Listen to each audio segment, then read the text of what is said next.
Kakapasok lang na balita. Magbabalik na ang Don Bell.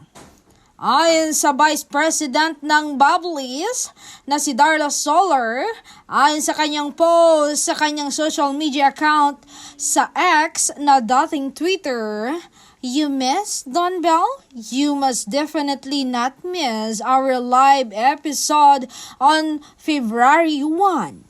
I think si Master Donato Pangilinan na ang dumulog sa management na magbabalik na siya sa ASAP dahil nababasa na niya ang mga nangangambang fans o tinatawag na Bubblies online. Kaya't babalik na siya o magbabalik na ang phenomenal love team na Don Bell ngayong darating na linggo. Kaya't abangan natin iyan.